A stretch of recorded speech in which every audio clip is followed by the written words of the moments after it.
Una incómoda situación vivió el presidente de Colombia, Juan Manuel Santos, quien tuvo un problema de incontinencia urinaria en medio de un discurso público.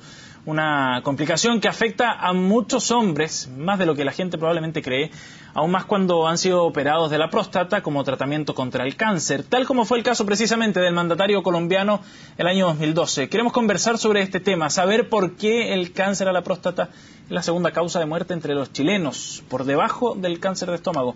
Para eso nos acompaña el doctor Norman Zambrano, presidente de la Sociedad de Urólogos de Chile. Doctor, gracias por estar con nosotros en CNN Chile, muy amable.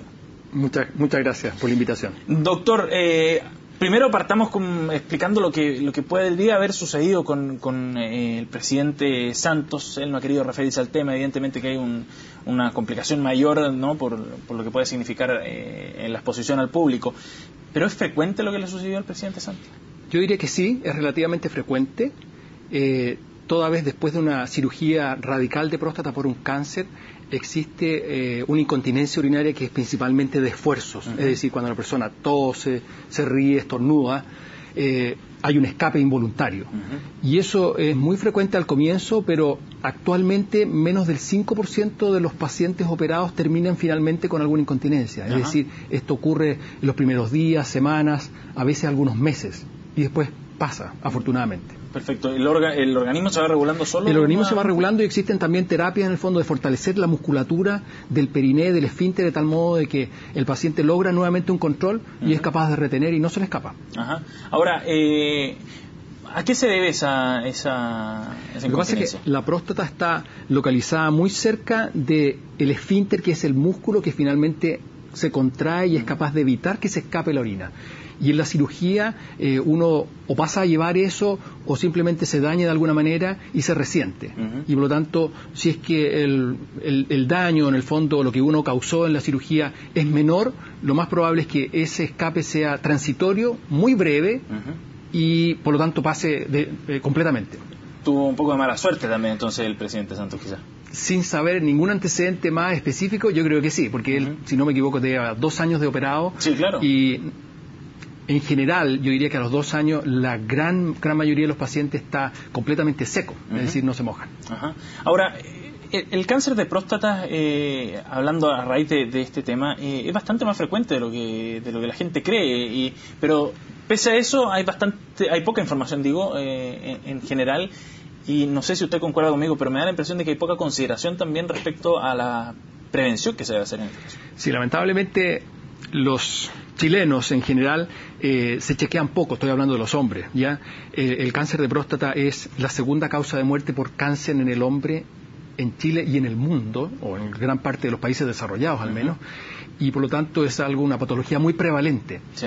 Los hombres en general, el chequeo consiste básicamente en hacerse un examen de sangre, se llama antígeno prostático específico, y en hacerse un examen a la próstata que es un tacto rectal, un examen digital. Y a ese rehuyen la gran mayoría de los hombres. Sí, claro. ¿Ya?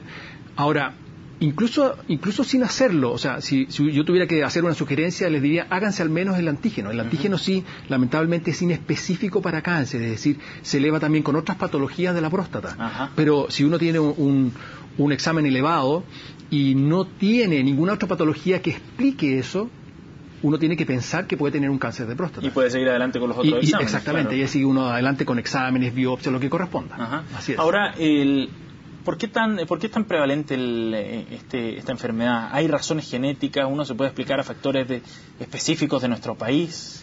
Hay de todo. Por ejemplo, en Estados Unidos la incidencia es de aproximadamente un 15%, ¿ya? En Chile es más o menos un 6%, es decir, mucho menos prevalente, la incidencia es mucho menor. Sin embargo, hay factores raciales, ambientales, comida, hábitos, etcétera, ¿ya? Y también existe un factor hereditario. En personas que tienen antecedente de un padre, por ejemplo, o de un hermano con cáncer de próstata, pueden tener 4-8 veces mayor probabilidad de desarrollar un cáncer de próstata. Altísimo. Altísimo, o sea, que tampoco es tan alto, pero si uno dice, bueno, yo tengo un papá o tengo un hermano con cáncer de próstata, me tengo que chequear, claro, porque tengo una alta probabilidad de desarrollarlo. Sí, claro. Doctor, le invito a que revisemos unas gráficas que hemos preparado también para esta entrevista y luego seguimos conversando con otra pregunta respecto a lo que se puede hacer para ir previniendo también en otros aspectos. ¿Hay temas de alimentación, por ejemplo, que son relevantes aquí? Sí, se ha dicho muchas veces que una dieta mediterránea, es decir, sana, sin muchas frituras, sin muchas carnes, ayudaría. Ajá. No hay nada categóricamente demostrado, pero sí, es decir, personas, por ejemplo, asiáticos, tienen una incidencia bajísima de cáncer de próstata, probablemente por la dieta, además de lo genético racial. Y aquí estamos viendo la gráfica, doctor. Cáncer de la próstata, ¿quiénes deberían efectuarse el chequeo? Hombres claramente mayores de 50 años, es la recomendación de la Sociedad Chilena de Urología, independiente de cualquier antecedente, y en hombres que tienen antecedente familiar de cáncer de próstata, y cuando hablo de familiar básicamente se refiere a papá, abuelo, hermanos, desde los 40 años debieran chequearse una vez al año. Perfecto. Ahora, ¿antes de los 40 es improbable o es imposible que ocurra? Yo diría que es improbable. Perfecto. Imposible es difícil decirlo, pero lo más probable es muy improbable, ¿ya? O por lo menos que tenga un cáncer que valga la pena tratar. Claro. A eso es lo que voy. Y por eso es que se adelanta en el fondo 10 años para la persona que no tiene antecedentes versus la que tiene antecedentes.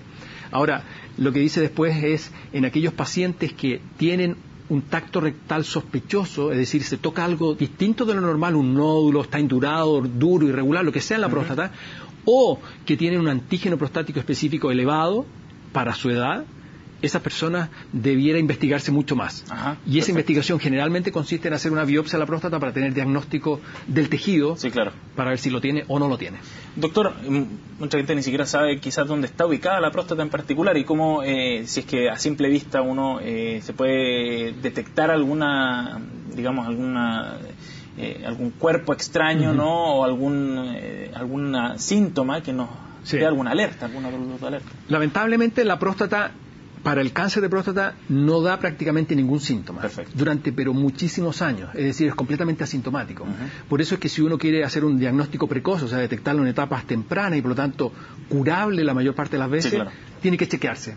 Si uno espera tener síntomas del cáncer de próstata, generalmente ya es muy avanzado. Y es demasiado tarde. Es tarde, exactamente. Vamos al tema de los tratamientos, que eso también es interesante. Si se logra detectar a tiempo, ¿cuáles son las opciones que existen para tratar un cáncer? Existen básicamente dos formas de tratar y que curan de la enfermedad.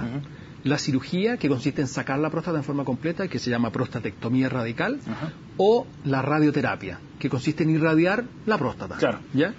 Esas dos terapias en el fondo curan de la enfermedad en un altísimo porcentaje de pacientes, siempre y cuando haya sido detectado a tiempo. ¿Ya? El resto de todas las terapias, que hay varias otras, son todas paliativas, es decir, no curan de la enfermedad, controlan la enfermedad, la controlan muy bien durante muchos años, y el paciente pasa durante muchos años bien, pero en algún momento va a avanzar y en el fondo lo puede llevar a la muerte. En función de su experiencia, doctor, ¿por qué cree que los chilenos son tan, rehuyen un poco del examen o rehuyen más bien de estar atentos a este tema? ¿Es falta de información solamente? Yo creo que es una mezcla de cosas. Prejuicio, sin duda. Yo creo que hay mucho de falta de información. La gente no sabe mucho de cáncer de próstata. Nosotros como sociedad hemos hecho varias campañas en el fondo informativas, pero yo creo que son insuficientes. Las personas no saben. Segundo, la gente, a los hombres sobre todo chilenos, en el fondo por la idiosincrasia del chileno, no le gusta el examen rectal. Sin duda. Debe ser bastante incómodo. Es incómodo, pero es mucho menos incómodo de lo que parece. O sea, ¿cuántas veces llega un paciente a la consulta y dice, ya, me tengo que hacer esto justamente porque viene con la señora o alguien lo trajo? Sí, claro, medio obligado también. Casi obligado. Sí. Y sin embargo, terminan bastante contentos, no en el sentido de que les haya gustado, pero mucho menos terrible de lo que ellos pensaban. Sí, claro. Finalmente, doctor, ¿hay campañas de información en particular para esta enfermedad? Ninguna que yo sepa así de forma especial. Ahora, en nuestra página web, www.urologosdechile.cl existe información, no mucha, pero existen. Nosotros también tenemos una revista, la revista chilena de urología está online, ¿ya? Y es como tal, revista chilena de urología, y que tiene sí mucha información. En realidad la revista está orientada básicamente a médicos, pero cualquier persona puede leerlo porque hay una sección en el fondo de noticias y de noticias que salen en los medios. Claro que sí. Ustedes van a organizar además un seminario pronto. Sí, nosotros tenemos el 25 y 26 de abril un curso, es el curso anual que hace la sociedad y en este caso trata justamente temas de oncología urológica, básicamente cáncer de próstata, cáncer de riñón, cáncer de testículo y cáncer de vejiga. ¿Ya? Y ahí se podría acceder a mayor información. Absolutamente, es un curso que organizamos en conjunto con la Clínica Mayo, vienen 10 expositores extranjeros de la Clínica Mayo de Estados Unidos. Clínica de Estados Unidos. Exactamente, la Rochester, la más famosa, y vienen 10 expositores de altísimo nivel que vamos a tocar todos estos temas con, sobre todo lo más novedoso, lo más reciente de cada una de estas patologías. El llamado está hecho entonces pues, para tratar de prevenir esta enfermedad y evitar así que sea demasiado tarde, como decía usted, la detección. Muchas gracias por haber venido a conversar con nosotros. A ustedes, muchas gracias. Muy amable. Nos separamos un instante. Volvemos pronto con más noticias. No se vaya.